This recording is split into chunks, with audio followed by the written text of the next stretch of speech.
हरे कृष्णा।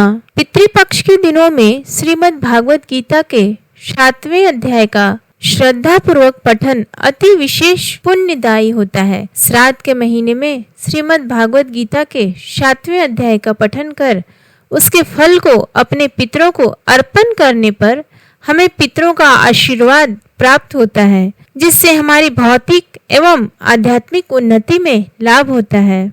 श्राद्ध के महीने में श्रीमद् भागवत गीता के 7वें अध्याय को पढ़कर या सुनकर उसके फल को अपने पितरों को अर्पण करने से पितरों का आशीर्वाद प्राप्त होता है। प्रिय भक्तगणों, आज के इस वीडियो में आप सुनेंगे श्रीमद् भागवत गीता के 7वां अध्याय का महात्म्य। भगवान शिव जी पार्वती जी से कहते हैं, हे पार्वती, अब मैं 7वें अध्याय का महात्म्य बतलाता हूँ, जिसे सुनकर कानों में अमृत राशि भर जाती है। पाटलिपुत्र नामक एक दुर्गम नगर है, जिसका गोपुर द्वार बहुत ही ऊंचा है। उस नगर में शंकुकर नामक एक ब्राह्मण रहता था। उसने वैश्य वृत्ति का आश्रय लेकर बहुत धन कमाया, किंतु ना तो कभी पितरों का तर्पण किया और ना देवताओं का पूजन किया। वह धनोपार्जन में तत्पर होकर राजाओं को ही भोज दिया करता था।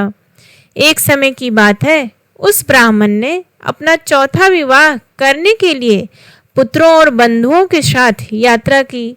मार्ग में आधी रात के समय जब वह सो रहा था, तब एक सर्प ने कहीं से आकर उसकी बाह में काट लिया।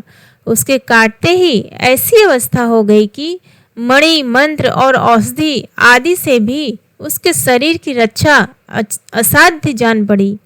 तत्पश्चात कुछ ही क्षणों में उसके प्राण पखेरु उड़ गए और वह प्रेत बना।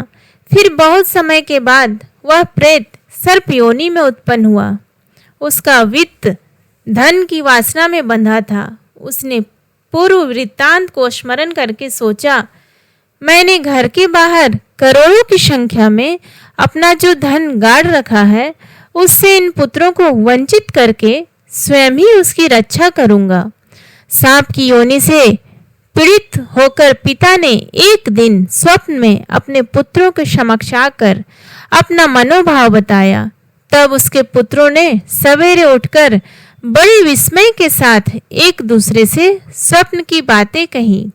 उनमें से मंझला पुत्र कुदाल हाथ में लिए घर से निकला और जहां उसके पिता सर्प योनि धारण करके रहते थे, उस स्थान पर गया। यद्यपि उसे धन के स्थान पर ठीक ठीक पता नहीं था, तो भी उसने चिन्हों से उसका ठीक निश्चय कर लिया और लोभ बुद्धि से वहां पहुंचकर बाम्बी को खोदना आरंभ किया। तब उस बाम्बी से बड़ा भयानक सांप प्रकट हुआ और बोला, ओ मूढ़, तू कौन है? किस लिए आया है? यह बिल क्यों खोद रहा है? किसने तुझे भेजा है? ये सारी बातें मेरे सामने बता। पुत्र ने कहा, मैं आपका पुत्र हूँ, मेरा नाम शिव है। मैं रात्रि में देखे हुए स्वप्न से विस्मित होकर यहाँ का सुवर्ण लेने के लिए कौतूहल से आया हूँ। पुत्र की यह वाणी सुनकर वह सांप हंसता हुआ उच्च स्वर से इस प्रकार स्पष्ट वचन बोला, यदि तू मेरा पुत्र है तो मुझे शीघ्र ही बंधन से मुक्त कर। मैं अपने पूर्व जन्म के गाड़े हुए धन के लिए सर्प योनि में उत्पन्न हुआ हूँ।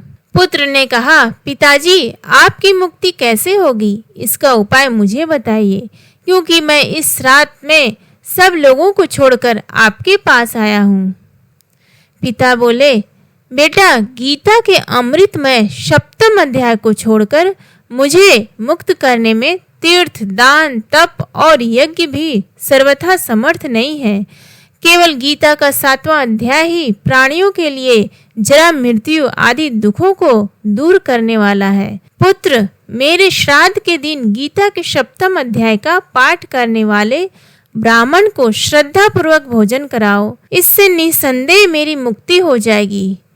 हे वत्स, अपनी शक्ति के अनुसार पूर्ण श्रद्धा के साथ निर्व्यसी और वेद विद्या में प्रवीण अन्य ब्राह्मणों को भी भोजन कराना।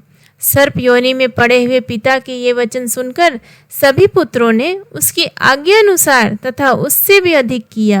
तब शंकुकर्ण ने अपने सर्प शरीर को त्याग कर दिव्य देह धारण किया और सारा धन पुत्रों के अधीन कर दिया। पिता ने करोड़ों की संख्या में जो धन उनमें बांट दिया था, उससे वे पुत्र बहुत प्रसन्न हुए। उनकी बुद्धि धर्म में लगी हुई थी, इसलिए उन्होंने बावली, कुआं, पोखरा, यज्ञ तथा देव मंदिर के लिए उस धन का उपयोग किया और अन्नशाला भी बनवाई। तत्पश्चात 7वें अध्याय का सदा जप करते हुए उन्होंने मोक्ष को प्राप्त किया।